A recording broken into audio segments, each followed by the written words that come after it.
Into another show, Jammin with J Money, man. We back. We got my guy Teddy Covers with us today, man. That's my guy Junior Browne, and I'm J Money. Make sure you guys go to SBR Picks /NBA. Check out all the articles we have over there. Whatever type of sport that you like to bet, we got free picks over there and write ups to go with it. What's up, Teddy? Man, we miss you, man. We have good days. We have a lot more good days, but when Teddy comes on here, we really have a good day. What's up, Teddy? What's up? I appreciate that so much, Jay. Thank you. Missed you guys too. Great to be back. But unfortunately, I'm not coming back off a winner. I had Denver plus the points last night, and the spicy Nuggets were no good start to finish. We'll talk about that in just a minute. Yeah. No, I was with you on that, man. I was with you on that. There was no good, no spicy Nuggets last night. Junior, what's up, brother? Everything good with you? Yeah, my lean on the show was spicy Nuggets +3 first quarter. I hope some of y'all bet that because I didn't. I just didn't believe it enough to pull the trigger. So I want to claim a victory, but I'm not gonna lie. I just didn't pull it because I was afraid that the Nuggets are gonna get their asses kicked, which is exactly what happened. So I'm just kind of glad I stay away from that game altogether, to be honest. Got you.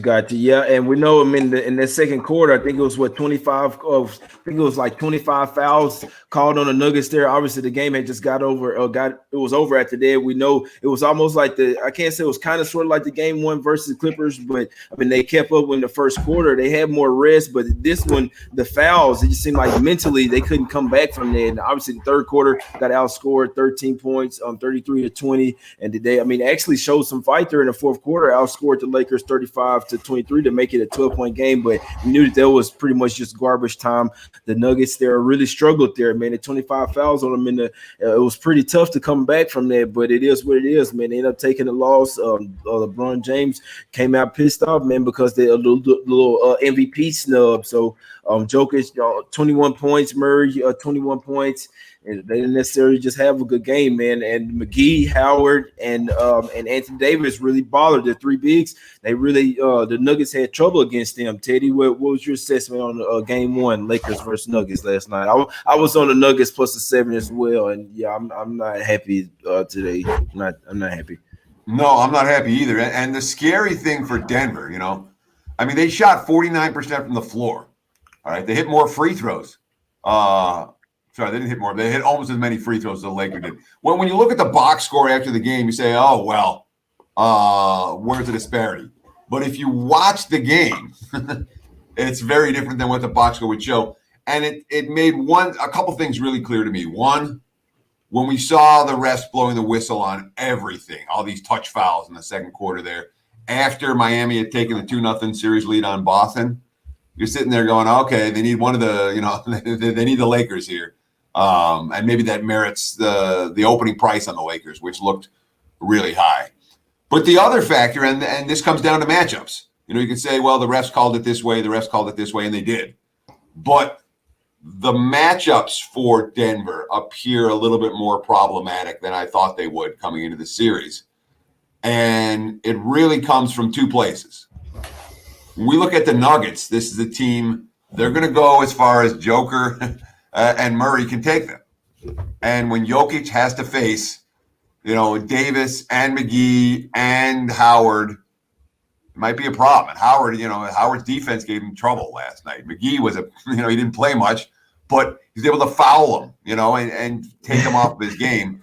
That's a matchup that Denver has won in each of the first two rounds. They're going to have to win it in this round if they're going to be competitive. And then, Murray has to be their superstar. And when he's minus 21 and he only takes 12 shot attempts for the game, Nuggets aren't going to win much, certainly not at this level of the playoffs. So the Nuggets superstars were outplayed by the Lakers superstars last night by a pretty wide margin. Anthony Davis, LeBron James were the right side in that one from halftime on. Exactly. Shit, from second quarter on, pretty much, boy, the boy started smashing them, boy. I was starting to get out of hand then. I was oh, man, because, keeping it close is one thing, but then, say 2-4, all right, we right within striking distance. When it's getting up to 10, 12, and you already just, but now it's like, and it's not even halftime yet. It's like, oh, bro, come on, man. It's just it's tough. But like you said, I mean, that was a clear. It's the wrong side there. No one there. It's tough to sleep at night after that one, Junior. But Junior, anything else you want to say about the game? What was your assessment on the game of how the Nuggets matched up versus the Lakers there in game one? Anthony Davis looked like he was playing against little kids, so that's a big problem. If he's going to play like that, these guys have absolutely no chance whatsoever. Because if LeBron is going to be the second best player on a team, which I'm not trying to say LeBron didn't play well, Anthony Davis just looked unstoppable. Dunks, threes, step backs, face ups, going by. Like they have no answer for Anthony Davis. A and B. It's pretty obvious that the Lakers have made a conscious decision that they're just going to bully Jokic. Anthony Davis basically just threw him to the ground.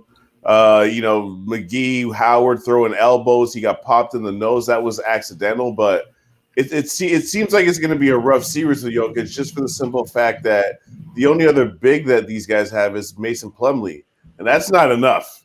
I'm sorry to say that's just not enough. I don't want to overreact to one game. So I'm just going to say that the Nuggets are going to regroup because at this point they deserve our respect in the sense that they've been able to counterpunch every time they've gotten punched. So I'm definitely not going to write them off, but it didn't look good. They definitely need to slow down Anthony Davis, get the ball out of his hands, double team him, do something. What you did in game one, take that and throw that in the trash can and come with something new, because if he's playing like that, it's over. Got you. Yeah, I mean, like you say, I mean, the Lakers just outplayed them. You know what I'm saying? There's no excuses, man. I don't think it was necessarily a Nuggets letdown game because they had more rest. The Lakers just went out there and outplayed them. I mean, and you had the whole, like I say, I know a lot of people were saying you ain't scared of LeBron going off. You ain't scared. You know what I'm saying? I was like, hey, LeBron could go off. I mean, we've seen games where LeBron and AD both go off. You know what I'm saying? The supporting cast has to do it. So when you have Dwight Howard coming out there playing like that, I mean, he had been balling like that. Then he come out there balling like that. Caldwell Pope get you 18 out there. You know what I'm saying? Kuzma get you double digits. So when you have the role players stepping up out there, then it makes them a whole lot more deadly. And then you got AD as well. That when it's AD, like you say, when Anthony Davis doing whatever he want out there, you got to have somebody. You got to shut him down. I mean, at least not shut him down, but you got to contain them better. Now you can't have him Denver going off for 40, doing whatever he want. Then because then LeBron can just sit back and like, oh, I don't really have to ball today. You know what I'm saying? Then when the Lakers like that, yeah, it's gonna be an easy path to the championship. Like I already think they're gonna win the championship, but I mean, damn, somebody got to make them work for it. What you gonna say, Teddy? Well, we got adjusted odds just this morning that just came out on who's going to win the title, and the Heat are you got to lay $3 to win $1, minus 300. I'm sorry, the Lakers are minus 300 to win the title right now. That's here in Vegas. Obviously, you'll find different numbers if you shop around, but that speaks to the Lakers are going to win this. With the Lakers minus $3, the Heat are plus 425, the Celtics plus 1,200, the Nuggets plus 2,500. So basically, the books are saying you guys can take anyone you want. That's not the Lakers. We'll take all the action you want. Lakers now, we can call them prohibitive favorites to win the title. If they play like they did last night, they'll win the title relatively easily. Yeah, hey, I can't wait, man. I can't wait until, you know what I'm saying? I mean, I'm not putting them in the finals already. Anything can happen, but you know what I'm saying? Let's just say before game one, I was thinking that, like, I know that was like minus 165. You guys know I don't lay series price or whatever, but I was pretty confident that there's other reasons where I think obviously we know the whole Kobe situation, everything, but I just think the boys were motivated for a bunch of different reasons. That the bubble, everything helping them out. Not having to go and play on the road, everything kind of plays. And they said the Lakers was one of the teams that didn't want to play. I don't think that's true. I think the Clippers, the way they play, obviously they probably did want to go to the house. The Lakers, they looking like, maybe that was just, you know what I'm saying, some little BS there. But let's get to today's game, man. Enough about that one. Yesterday did take the loss. That one, y'all know me, man. I can't stand losing, man. I can't stand. Somebody called me earlier today. I told them I don't even feel like talking, man. I don't even feel like being around nobody right now. It's just how I get, man. I'm sorry. It is what it is. But today's game, man, we got the Celtics versus the Heat here. No line adjustment here yet. It's just like the last. It's scary. the Heat are 10-1 ATS here in these playoffs. Line opened up at 2.5 for Celtics. Guy hit to 3. It's been Celtics money, like pros, pretty much every game here, Teddy. I mean, I know you've seen the whole series here on the line. The over and under opened up at 206.5 up to 207.5 here. Teddy, what you thinking on this one, my guy? This one been a tough call here. The Heat, you know what I'm saying, they come back. They showed they the comeback boys every time. Yeah, so I don't have this in my pocket. I could only take Boston in this game, and it's Boston's game to win. I mean, there's been a couple of things that we've seen in the first 2 games the Celtics have had trouble with. All right, they've had trouble hitting threes, and frankly, they've had trouble hitting threes throughout the postseason. The same story in the series against Toronto. I remember Junior talking about it a couple of weeks ago, where it's like, when this Celtics team going to find the rhythm? And if it's a couple of games, say, okay, they're cold. If it's 10 or 15 games, like it's been for Boston right now, you say, hey, maybe this is not just they're just not that good a 3-point shooting team. But if you're going to beat that zone that Eric Spoelstra rolled out, you're going to have to hit perimeter jumpers. And the Celtics didn't take them, and they didn't make them in game 2. Are they capable? I think they are. But we haven't seen it for weeks now. And Boston has a good shooting game from 3-point range. So, that makes me tap on the brakes a little bit. The other thing that the Celtics really have to do, they got eaten up on the pick and roll in that third quarter. Dragic and Bam over and over again, the same story. And Miami's pick and roll is quirky. It's not a straightforward pick and roll to defend. That's one of the reasons why Spoelstra has been so brilliant here in the bubble. His, film analysis and ability to really break down opponents' tendencies has given Miami an enormous edge. Can Brad Stevens counter that with some better pick and roll defense and some adjustments on the pick and roll today? If they can, Miami's not going to shoot as well as they have, because the Heat have shot very well during crunch time in each of the last 2 games. And maybe the biggest factor is the closer factor. You talked about Boston's been good enough to build leads. They haven't been good enough to hold leads during crunch time of the fourth quarter. The Celtics closers, Kemba, Tatum, Browne, have not lived up to what we've seen from the other side of the equation, with Jimmy Butler and company putting their foot down in the latter stage of the fourth quarter. If Boston's up 5 with 5 minutes left, anyone confident here the Celtics are going to win? Not me. They need to be in control of this game with 5 minutes left for Boston to get the victory. I think they're capable. I think I would not, again, if the Celtics are going to win a game, it's going to be today. If they go down 3-0, I do not anticipate Boston showing up for game 4, and I think Miami will run them out of the playoffs. It'll be 1-2-3 Cancun. But this is the one game that we could see a little bit of an exhale. Miami hasn't exhaled at all. At some point, one would think we'll see a little exhale for Miami. If they do, Boston's good enough to take advantage. But I'm not convinced the Celtics are good enough to retake control of the series or even tie it at 2 games apiece. If I bet Boston today, it may well be the last time in the series I bet the Celtics. Got you, man. I'll tell you one thing. I'm scared. I'm scared as hell. I agree, it's a Boston spot, but be interested if Gordon Hayward come back as well, Junior. He's questionable here. What you think here, Junior? You like the Heat here plus the points here? What you think? Gordon Hayward could throw things off. If he does come back, he probably won't start coming off the injury. What's up, Junior? Heat 10-1 ATS, your boys. Yeah, I'm kind of leaning. It's not an official play. I'm kind of leaning towards the over. I've been taking the under in the first 2 games, but I think the over. I think the first game would have went under, obviously, if it wasn't for overtime. But in this situation, I'm taking the over because I think that the Celtics are going to be a bit more desperate. I think that for the Celtics to be able to score points and keep up with the Heat, they have to stop trying to beat them in the half court. If you look at how Boston's played the whole season, they're one of the worst assist teams in the league. Most of their points come from one-on-one situations. And I think that they do have good ball movement as a team. But in the end, I mean, maybe I'm imagining this. How many times do the Celtics have to take one-on-one shots because the shot clock is running down? Like they're playing it. Yeah, exactly. So they're playing at a really slow pace against this Miami zone, and that's not working. So they have better athletes on their team. Jaylen Brown and Jason Tatum are the 2 best athletes in the series. Am I wrong? Bam Adebayo is up there in the conversation. So but that's the threesome, right? The Celtics have the athletes to get out and run. Marcus Smart is obviously a very athletic player. They should be out and running. They should. Between me and you guys, do you guys think that the Celtics are going to be able to beat them playing half court slow down basketball? I don't think they are. And if you guys are, I mean, I'm not saying you're not, because I know you guys are watching these games. When the Celtics have been up double digits, which they have been in both games, especially in the first half where they're up 17, they were running. And as soon as they started slowing it down, and then they have to take these shots at the end of the shot clock and these jacked up threes, and that's when it all starts going south for them, because the Heat don't run at all. The Heat had 10 fast break points in that game.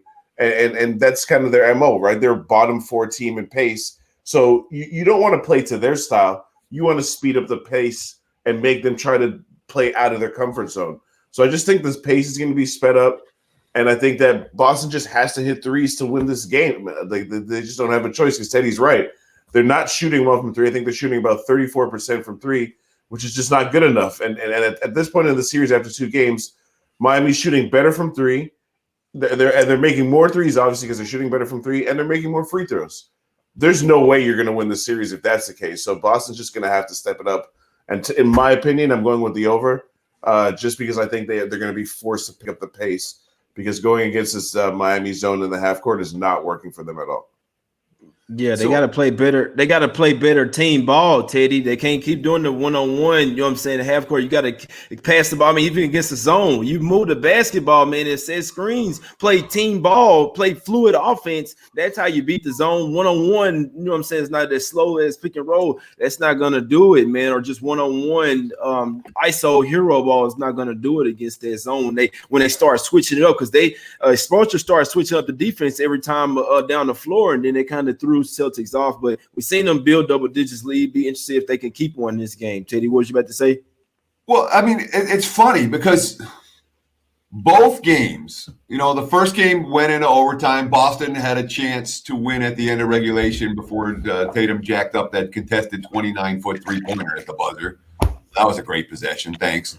And then Boston had a chance to tie in game 2 when Browne had a good look from the corner, a corner three that he drained to him earlier. He couldn't drain the third one. So in both games, it's really, they're absolutely dead even. And yet watching them, and my feeling is that Miami's dominated, much more than the final score would indicate. And I was curious if it's just me that has this feeling, and it's just because the Heat won those games, or if you guys feel that Miami has controlled the series more than the final scores would indicate. I'm gonna answer first, Junior. I think the Miami have dominated the second half. The Heat have dominated pretty much the fourth quarter and the third quarter last game. Other than that, you look at really the first half. They haven't dominated neither first half. They actually, I ain't gonna say. The Celtics have dominated the first half of each game, and then the Heat is pretty much they let them get. I ain't gonna say let it, because nobody's gonna let you get up 10, 12 points. I don't give a damn, even if it you know what I'm saying, you want to steal the momentum. But that's the whole thing, is like when you steal the momentum at the right part in the game, when it's late in the game, that's the part that matters. So no matter who comes out first, but the Celtics have to have this in them to where you have to keep the foot on the gas. That's what I always say, they get complacent. They got up even more than they did than game 1 and game 2, quicker too. And they sustained it for a little bit longer throughout the half, because the last time they let the lead come down right before the half. The last game, they was up double digits at the half, or I think 13-15 at the half, and then that third quarter was just absolutely terrible. So in my opinion, you've seen them do it in first quarter, first half. The third quarter and fourth quarter, they got to do it. That's why that full game, man, really has me leery. But I would be pretty confident in taking the Celtics here early, especially. They got to show some fight here. Obviously, them boys fighting in the, not fighting, but they had confrontation, you know what I'm saying, yelling and stuff in the locker room. But you're going to get that from Marcus Smart, a player like that. But I like that. That's fire. You know what I'm saying? You're going to need that coming to this game. Now, if they come out like, oh, damn, we lost like Giannis did, I'm just going to do whatever my coach told me to do. You know what I'm saying? All this. If you come out like that, then I'm like, no, hell no, I'm staying off. They don't even care. You see Smart, them boys care about this shit. They care. So, it'd be interesting if they can sustain the lead here. But I'd be pretty damn confident thinking they're going to build one. Or they're going to come out with some fire here. Because if not, it's gonna get ugly here. We do know that, but it's interesting, Junior, because the Heat hadn't necessarily came out here in either game and like built a 5-10 point lead. I think, to answer Teddy's question, do I feel like Miami's dominated? No, I don't feel like they've dominated. I just think that they have an answer for everything that the Celtics seem to throw at them. And I think that one of the things that I noticed in this game is that the Celtics should probably stay away. Like I think it was Teddy. You just talking about how quirky Miami's pick and roll is with Bam, who basically just dives to the rim. And you can just lob it up there, and he can just go get it. And if he doesn't catch it at the rim, he's smart enough to make the right play. He doesn't really force anything.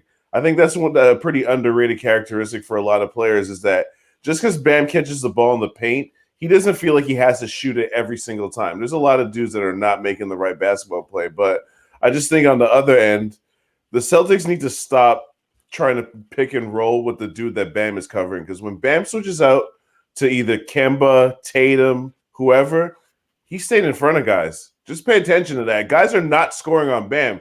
And because in the NBA, when you switch on the pick and roll and you get the big guy, you kind of clear out.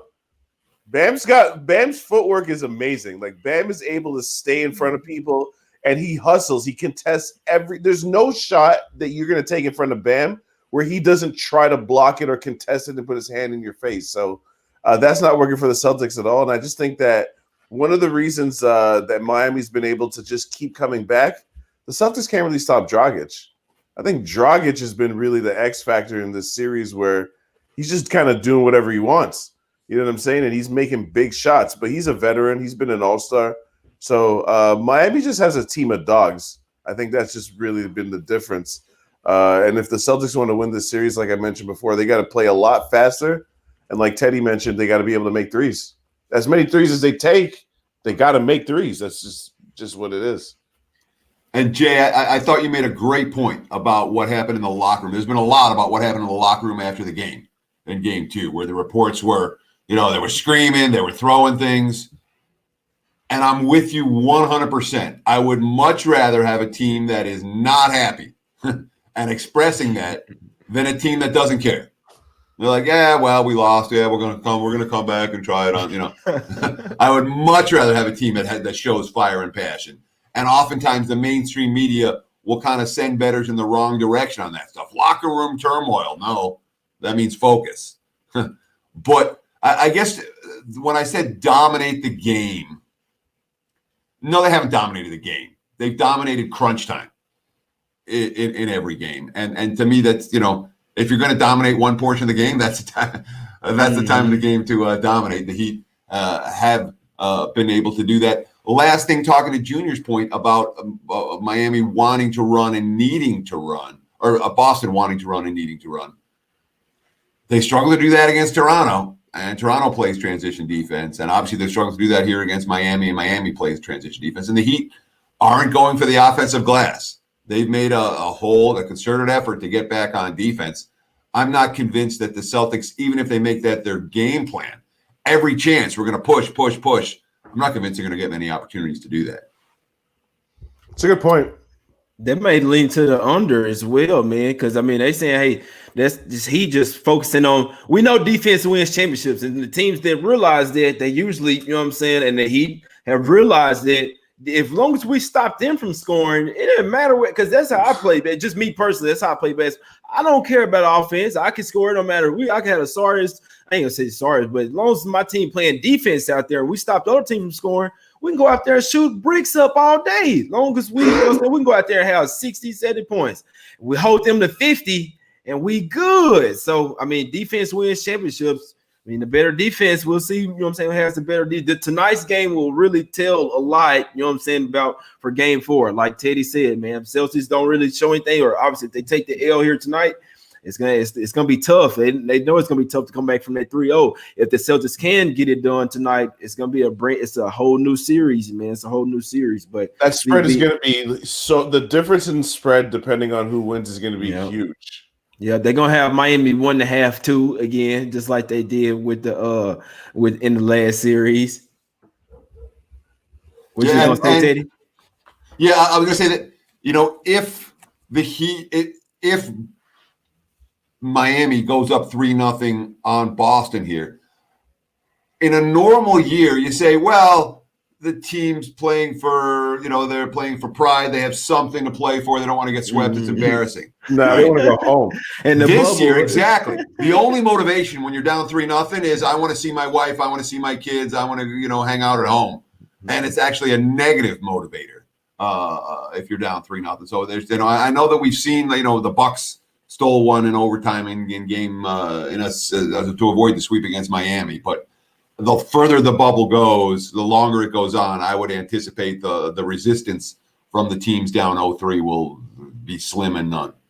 And that's this year's NBA, because I don't give a damn, Teddy. I don't even care. If this was the 90s and it's a bubble, I don't care. If it's a team that's down 3-0, guess what? They're going to say, you know what? It ain't no way in hell we going out and getting swept. There's no way in hell we're going to try and be the first team ever to come back down from 3-0. So today's NBA is, I don't know, man. I got a different – you don't want to ask me, man, because I got a whole different feel about it. It's just a total wuss to me. I don't care. I know you want to get home to your wife and stuff. They're going to be there, man. They're gonna be there. You got pride stuff. You're a best. You live, eat shit basketball, man. You know what I'm saying? You got to hear about this all summer, and then now you want to. That's like teams like the Clippers, man. I don't give a damn. At that point, it doesn't even matter that you're rich. You're a basketball player. That's what you're known for. That's what you're known for. And then now they're gonna talk about your ass for years and years, man. So that's a part of your legacy now, man. You don't want to get. That's gonna be a part of your legacy forever, man. All right, that's the last thing I gotta say about that, Junior. What do you think about what Teddy said? I mean, he's right. That's today's NBA though. But in the 90s, that would have never happened, Junior. Guys would be like, "Fuck that. We're not going out like that." I'm glad you brought it up because I don't want to be the dude that says, oh, the 90s were tougher, but they just were. And I'm the young guy. No, but those guys are they just didn't like each other. They didn't like losing. They hated losing, and it was just a different thing. You know what I'm saying? But just on Teddy's point, he's 100% right. I wouldn't want to be in the bubble either. At the exact same time, I would never, ever, ever be like, I can't win a game. If I didn't think I could win a game, and people that know me know I'm not lying, I would just stay home. I wouldn't even go. I would just be like, I can't win. I'm just going to stay home because I can't win. I would never think that. If I'm playing, I believe that I can win. So it's to think that, I need to get home to my wife quicker. You're going home no matter what. Like that's inevitable, exactly. Whether it's today or on Monday. Like, you know what I'm saying? Like, you're really trying to get home 5 days earlier? Chill out, son. Like, those type of people. And I'll tell you who's not thinking that. LeBron. Their wife's there. Their wife's there. Yeah, like, come on, man. Their wife's there. I mean, they might not have their whole family. They don't have now. Obviously, they don't have their mansion. You know what I'm saying? All this, like in all honesty, they're like we're some of us are probably living better than them right now. And honestly, I mean, they still eating good and stuff. But I mean, when LeBron them say it's almost like them boys in jail, they really feel confined. You know what I'm saying? They really do. But as far as like their wife, they got like one wife and kid there. So, you know what I'm saying? They got a little family there. So it's not all the way like they don't have any family members or even the coaches here in the finals, they get some family here too. So it's not even the coach that's not without everybody now. They might be still in quarantine, but y'all know what I mean. I don't think they're in a hurry to go home for that. It'll be their pride's on the line tonight, man.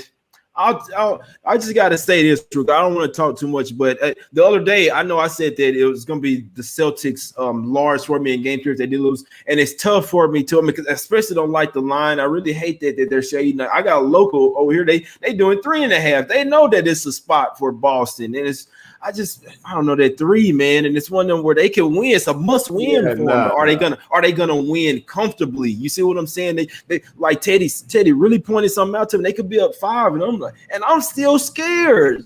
I don't know. I hate that. People talk about the money line, but this is one where it's like, man, it's a must win for the Celtics. I just want them to win the game. Asking them to cover the way that these tight games have been, man. I'm not taking Miami here, especially on the full game. It's Celtics are nothing for me. Celtics, and I really like the Celtics here early. I mean, I wouldn't talk anybody out of Celtics early, first quarter, first half.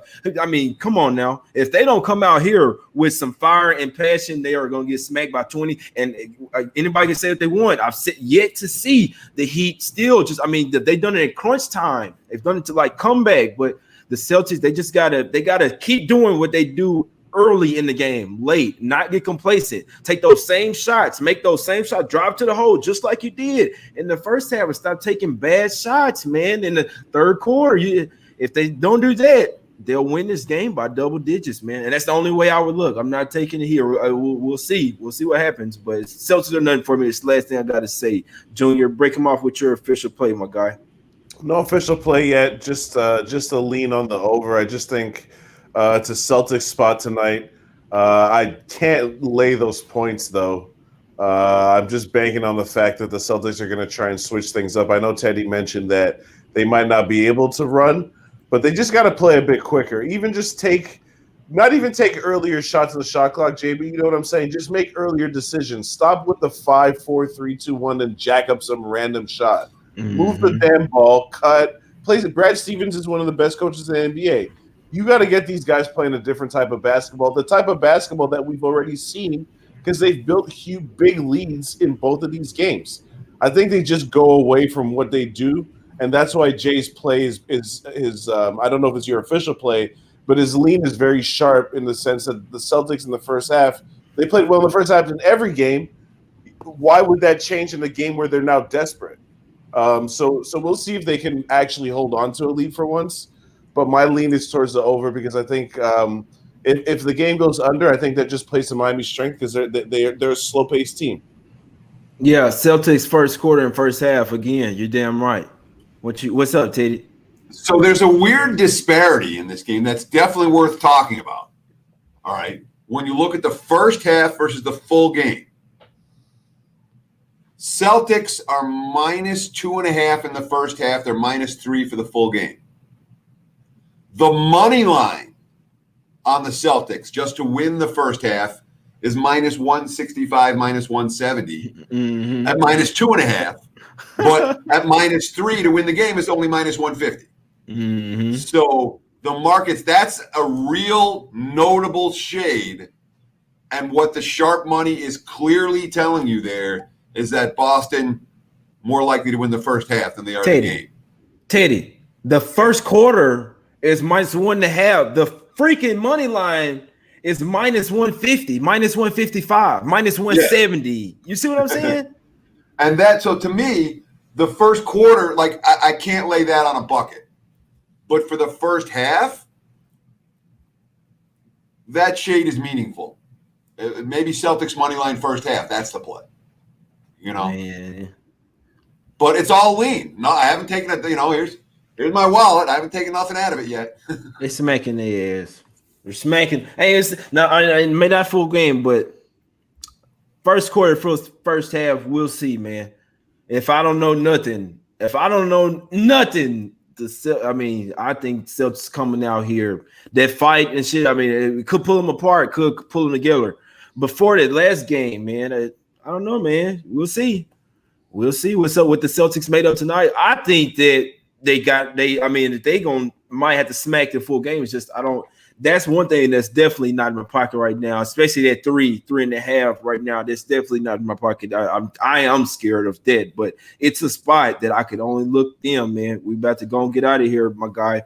No official plays for my guy. I like the Celtics here early. We'll see, man. Y'all see what the money lines is. So the first quarter spread is 1.5.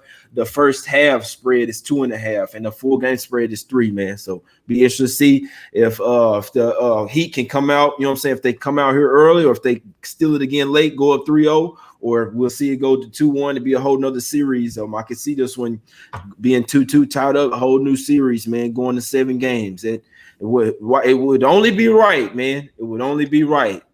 It would only be right. But let's see what happens, man. We'll be back on Tuesday, man. No games on Monday. So, I mean, we could come back and do a show, but we might have 50 people here watching, maybe. You know what I'm saying? The 50 most loyal people are going to be here. But Make sure I go to SBR Picks, Florida State NBA, check out all the articles that we have in NFL. So even though we don't have a show on Sunday, go and check out the picks, man. They got picks over there on NFL. I don't really mess with the football, but both of my guys here, Teddy and Junior, do. So y'all go holler at my guy Teddy on Twitter. You know what I'm saying? And holler at my guy Junior as well. He got articles up there on the site. And y'all appreciate everybody for jamming with J Money, man. We'll holler at y'all on Tuesday.